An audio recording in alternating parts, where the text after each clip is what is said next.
Mesdames et messieurs, bonsoir et bienvenue dans votre émission Grand Angle. Ce mois-ci, nous parlerons de culture populaire filbatoire, de la lutte contre l'abandon scolaire et nous verrons une enquête sur les migrants africains qui rêvent d'Eldorado européen. Tout de suite, le sommaire. Des centaines de subsahariens essayent d'atteindre illégalement l'Europe érigée en forteresse, en traversant le détroit sur des paterasses de fortune, ou à pied en escaladant les murs de barbelés qui ceinturent les présides occupés de Ceuta et de Melilla.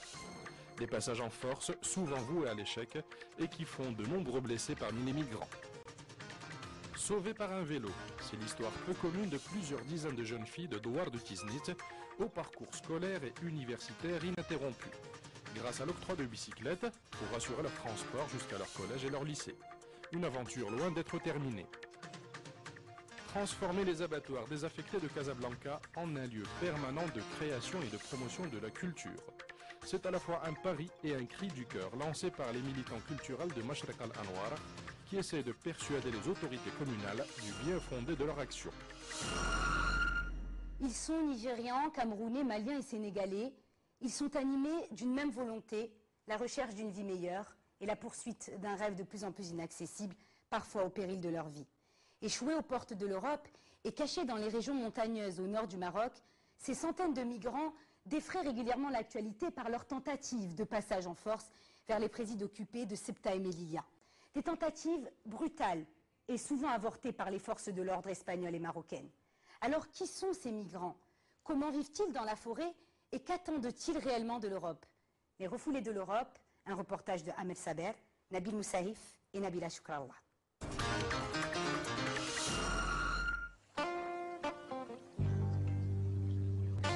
Chaque année et depuis plusieurs décennies, sont des milliers de migrants provenant d'Afrique subsaharienne à vouloir quitter leur pays en proie à la guerre ou à la pauvreté.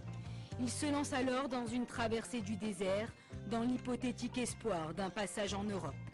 Au bout du périple africain, Ceuta et Melilla, deux présides occupés séparés par un double mur. Avant de l'attaquer, les migrants reprennent leur force. Ils s'installent au Maroc, dans des camps de fortune et vivent dans des conditions précaires.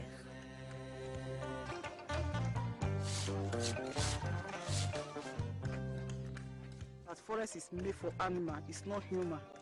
Ça fait 6 mois que j'ai pas pris un bain. We came here to go to Europe. Because of this, Africa is hell.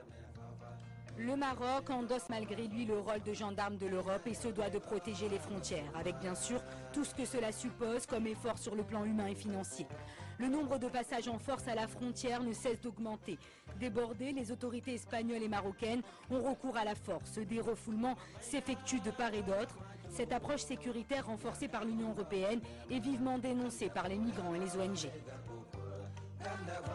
L'approche avec laquelle on traite la question d'immigration, c'est une approche sécuritaire. On veut une approche où il y a le respect des droits de l'homme. Nous sommes ici pour l'Europe. Nous ne sommes pas ici pour la guerre avec les Marocains.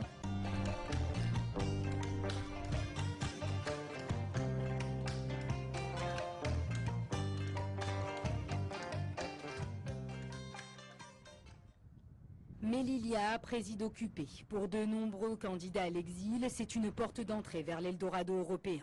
Chaque année, des centaines de migrants tentent de traverser une frontière terrestre de 11 km, quasi infranchissable, et qui sépare les villes de Nador et de Melilla. Une frontière matérialisée par une double barrière de 6 mètres de hauteur, des barbelés, des fils d'acier et des caméras de surveillance perchées sur des miradors. Si les autorités espagnoles érigent des grillages de plus en plus hauts, les migrants construisent eux des échelles toujours plus grandes. Le procédé est le même, tenter un passage en force groupée. Comme c'est le cas sur cette vidéo datant de 2005, une vidéo prise par les caméras de la Guardia Civile. Il y a 3 semaines, une cinquantaine de migrants ont tenté de franchir les barrières. Des dizaines de personnes ont été blessées. Au lendemain de ce passage en force, nous nous sommes rendus à Nador pour rencontrer ces migrants. Nous partons à l'hôpital Hassani. La direction de l'hôpital et le ministère de la Santé n'ont pas répondu à notre demande de tournage. Nous entrons donc en caméra cachée.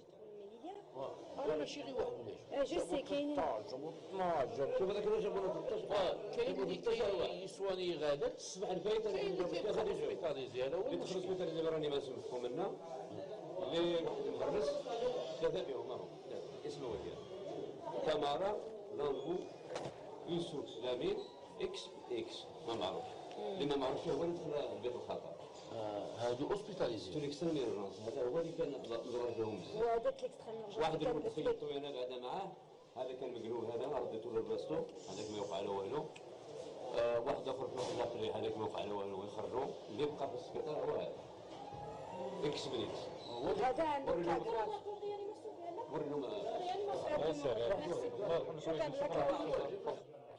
Finalement, nous trouverons les blessés. Contrairement à ce que nous dit le médecin, ils sont 5 au total. Sébastien, Youssoufa, Mohamed, Michel et Jean. Bonjour. Ça va? Comment tu te sens? Qu'est-ce qui t'est arrivé? Je voulais aller à Malia.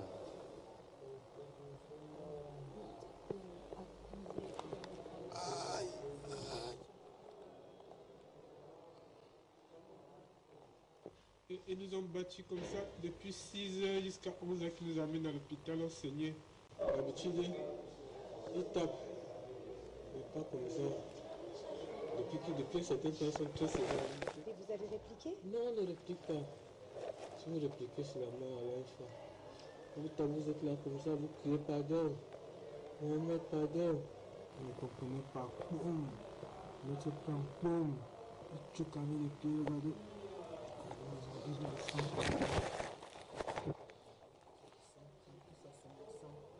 Où sont donc les autres, ceux qui ont été soignés? Il faut aller sur le mont Goulougou. C'est dans cette forêt de plus de 5000 hectares que les migrants se réfugient avant de tenter d'entrer dans le présidio occupé de Melilla. Une forêt qui surplombe Nador, de Goulougou, Melilla semble tellement proche. Dans cette forêt vivent différentes communautés de migrants. Il nous sera difficile d'y entrer. Les télévisions marocaines ne sont pas les bienvenues. Il nous faudra les persuader. Nous parlons au chef de la communauté camerounaise, surnommé Saddam. Nous avons finalement le feu vert. Notre sésame, c'est lui, Mohamed. Il vient du Cameroun. Il nous ouvre les portes de Goulougou. Ça, c'est l'hôtel Goulougou, 25 étoiles. Oui, c'est ici qu'on habite. L'hôtel 5 étoiles. 25 étoiles. 25. Ouais, 25 étoiles. Les autres blessés, nous les trouvons ici. Ils sont plus d'une dizaine, des éclopés qui ont essuyé un échec mais qui restent convaincus que l'Europe leur est accessible. À côté de Mohamed, le sage de la communauté surnommé Samuel Eto'o. C'est lui qui a la lourde charge de remonter le moral des troupes. Nous endurons vraiment une souffrance éphémère ici dans cette forêt. Regardez ce qu'ils nous font. Regardez, il faut filmer. Regardez. Ils nous tapent à mort. Ils nous persécutent. Ils nous font des choses. Tu ne peux pas dormir en paix. À 4 heures le matin, ils viennent. Nous sommes ici pour l'Europe. Nous ne sommes pas ici pour la guerre avec les Marocains. Et nous respectons aussi beaucoup la population marocaine, la population civile marocaine, parce que c'est une population vraiment gentille. Ils nous aident et c'est grâce à eux que nous vivons. Pierre vient de Tanzanie. Il a traversé 6 pays avant d'arriver au Maroc. Il a fait 2 tentatives. Gravement blessé, il ne compte pas pour autant abandonner son projet. Moi, j'ai pas eu de chance, parce que le truc, c'est la chance, tu vois. Il y a ceux qui entrent, il n'a même pas une égratignure. Il y a d'autres qui entrent, peut-être il est blessé, peut-être avec des barbelés. Il y a ceux qui sont massacrés, il y a ceux qui perdent leur vie. C'est une chasse à l'homme, c'est un jeu, mais un jeu mortel, tu vois un peu. C'est un jeu, mais un jeu mortel. Donc voilà le trésor là-bas. Quand moi je vois le trésor, je suis comme un voleur, je suis toujours tenté à aller le voler. Et là, est-ce que vous retenterez? Là, vous allez faire Je vais toujours tenter, puisque c'est le trésor. Je vous ai dit, c'est le trésor. Tant que je suis là, je ne peux pas. Quand je dors, je regarde, c'est le trésor, il faut que je tente. Pourquoi il y a quoi de mieux là-bas, à votre avis? C'est là-bas il y a tout. Vous voyez, il y a tout. C'est là-bas qu'il y a la vie. On me dit, l'Europe est dure. Quel genre, il y a tout là-bas. Quand je fais 1 an, je retourne chez moi. On va chanter, on va chanter mon nom, on va parler, je veux Fauta Nero. Je m'arrive ici, j'ai trouvé un monde que moi-même je ne savais pas qu'il devait être ici. Parce que moi, je suis un footballeur camerounais qui joue en première division au Cameroun. Et parfois même je pleure, moi seul. J'ai envie de rentrer même, quelqu'un me dit, non gars, c'est un gars, tu dois combattre, tout ce que tu as. C'est un Marocain même qui me dit que si tu ne risques rien, tu ne peux avoir dans la vie. Qu'il faut tenter, parce que moi je ne voulais pas même arriver là-bas au niveau de la barrière. Et je peux aller là-bas, on casse mon pied. Je ne peux plus exprimer mon talent dans le monde entier parce que moi j'ai un talent énormément. Est-ce que tu comptes repartir et réessayer quand même? Ok, moi parce que moi j'aime rentrer au pays. Mohamed, par contre, nourrit toujours l'espoir de conquérir l'Europe. Lui aussi est footballeur et compte intégrer un grand club européen. Inch'Allah, c'est moi le futur Cristiano de Real Madrid. En attendant le moment opportun pour tenter une énième tentative, Mohamed et ses camarades tuent le temps. Ils sont convaincus que tôt ou tard, ils parviendront à concrétiser leurs rêves. Nous avons décidé de rencontrer les migrants se trouvant de l'autre côté de la frontière. Sans autorisation de tournage et muni d'une caméra cachée, je me rends à Melilla. Une fois la frontière passée, dans les rues, les migrants d'Afrique subsaharienne sont bien visibles. J'en rencontre quelques-uns sur la plage. Ils circulent certes librement, mais ne semblent avoir aucune activité. C'est avec fierté qu'ils me montrent leurs habits tout neufs, offerts par des ONG. Par la grâce de Dieu, je suis mêlé à aujourd'hui. Et comment tu te sens ici? Bien, puisque ça a quand même changé par rapport à la condition de Gorogo. Oui, donc aujourd'hui je dors sur un lit, je mange 3 fois par jour comme n'importe qui. Donc je dis Dieu merci. Ton rêve, il a été réalisé là? Pas encore, parce que jusqu'aujourd'hui je n'ai rien. Tout ce que j'ai aujourd'hui, c'est manger, dormir. Et dans la vie, ce n'est pas manger, dormir, ce n'est pas suffisant pour un homme. Une parcelle de bonheur, mais un avenir incertain. Si la majorité d'entre eux n'hésitent pas à exposer leur nouvelle vie sur les réseaux sociaux, il n'en reste pas moins qu'ils ont conscience que leur voyage ne s'arrête pas là, à Melilla. Tous espèrent décrocher un ticket d'entrée en Espagne, donc en Europe. Ils vont jusqu'à mentir sur leur identité. Il ne faut surtout pas révéler son pays d'origine, me disent-ils, au cas où des accords d'expulsion existent avec l'Espagne, le but étant d'être transféré dans la péninsule.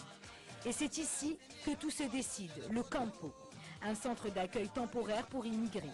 Dans ce centre, on peut rester quelques jours, comme plusieurs mois. À chacun sa chance. Il m'est impossible d'y pénétrer. Je rencontre à l'extérieur Ibrahima. Il vient du Sénégal.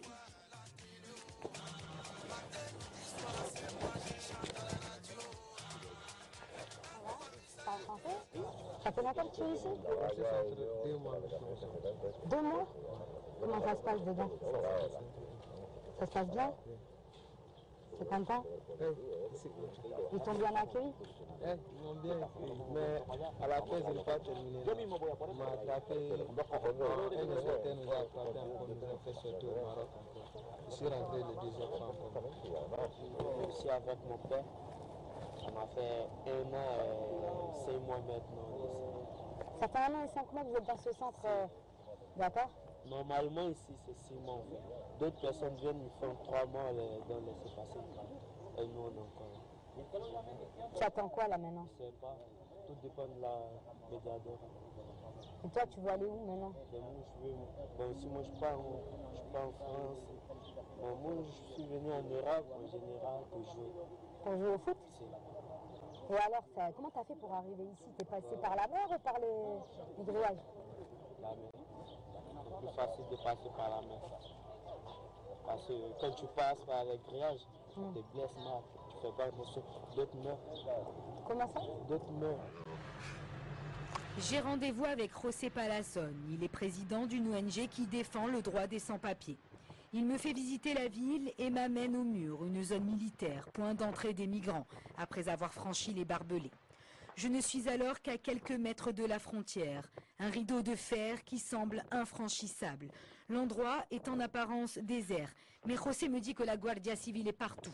Elle nous a d'ailleurs repérés et nous a à l'œil. José me décrit cette frontière Une frontière inhumaine selon lui. Et cette frontière, c'est la plus dangereuse. Pour vous, c'est la frontière la plus dangereuse au monde. Réellement, si un structure comme ça se construit pour la chasse pour cazar des animaux, c'est interdit dans l'Union européenne. Des constructions comme ça sont interdites dans l'Union européenne. Pour la chasse. Pour les animaux. José est averti qu'un bateau de migrants vient d'arriver au port. Il a été intercepté par la Guardia Civile. José ne veut pas manquer leur arrivée. Nous partons sur le champ. Sur place, il sort son appareil. José me dit de prendre garde. À tout moment, me dit-il, les autorités peuvent nous confisquer nos clichés. Quelques minutes plus tard, la Guardia Civile trie les migrants sur le volet.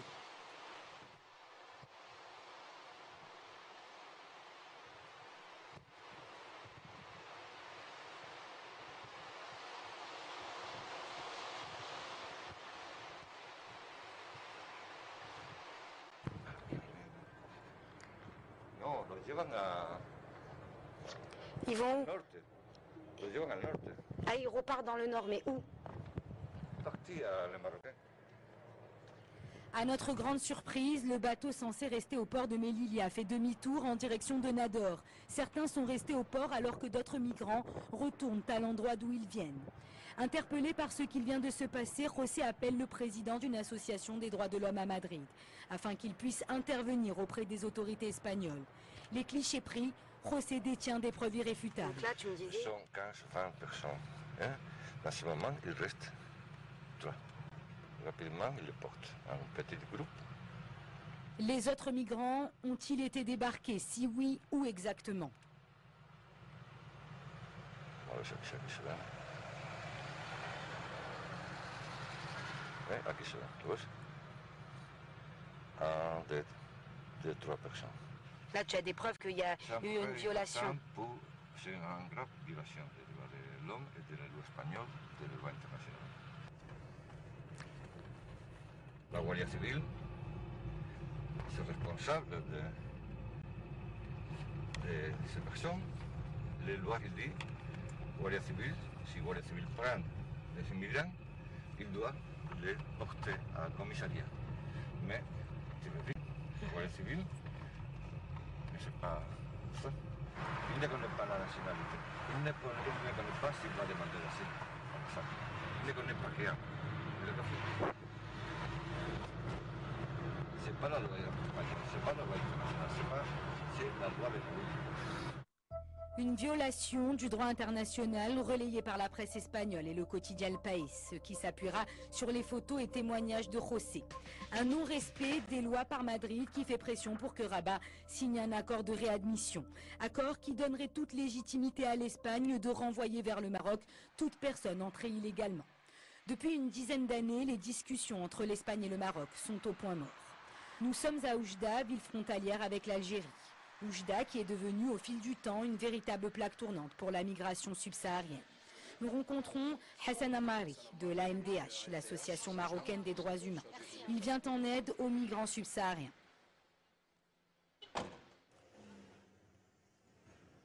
Oui, Bouziane. Oui. Bon, c'est trop tard, donc قال كانوا كيتسناو لومبيلونس هذه شي ساعة ونص، دونك هشام راه خبرني باللي توفى الاخر ديسيدي لو سبساريا، دونك سي با لا بين باش تطلع لومبيلونس، لا غير كونتاكتيو لو جوندارم صافي. صافي بوزيان وي داكور. Merci. Qu'est-ce qui s'est passé? Décédé. On m'a averti qu'il y a 1h30 qu'il attend l'ambulance, mais sans résultat. Il était parmi les victimes de la dernière intervention des forces publiques. Parmi le groupe là, dernièrement, qu'il a essayé de tenter la chance vers la ville de Melilla occupée. Donc de franchir le mur. Nous suivons Hassan à l'hôpital Farabi où il va rendre visite à Pascal. Pascal a été transféré de Nador à Oujda. Il a été blessé après avoir tenté de pénétrer dans le présidio occupé de Melilla. Aujourd'hui, il a décidé de rentrer au pays. J'ai initié la 4 ans. J'étais tellement touché quand mon père m'a appelé, il m'a passé ma fille. Il pleurait, mon père a dit que j'étais souffrant, que j'ai fait un accident, tout ça. Il pleurait.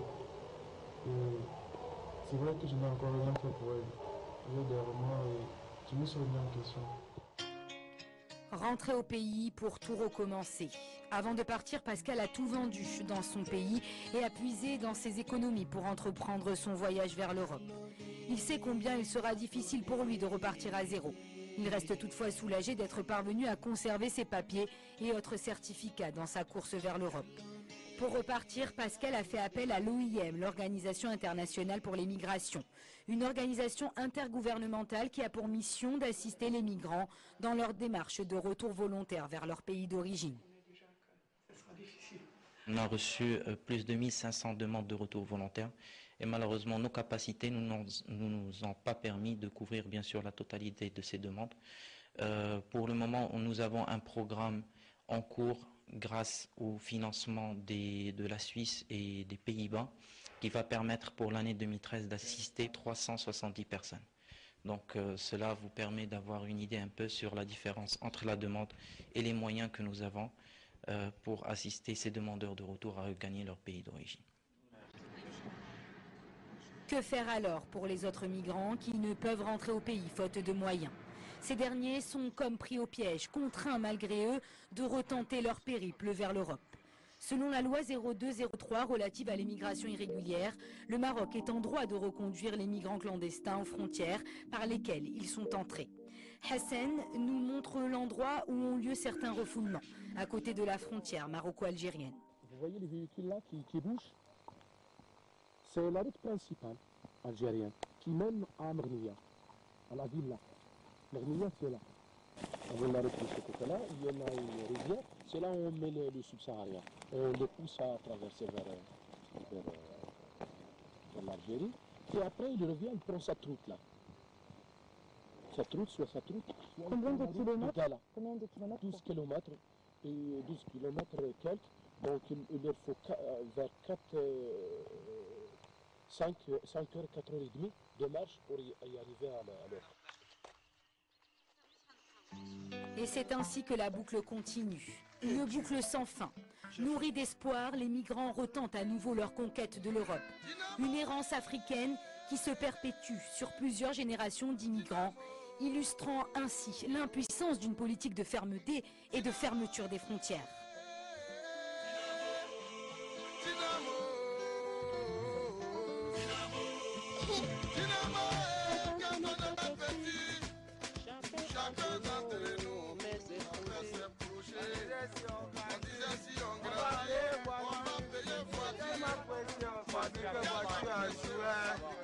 De misère, on va payer maison parce que papa a toujours dit que bruit là ça pourrait pas.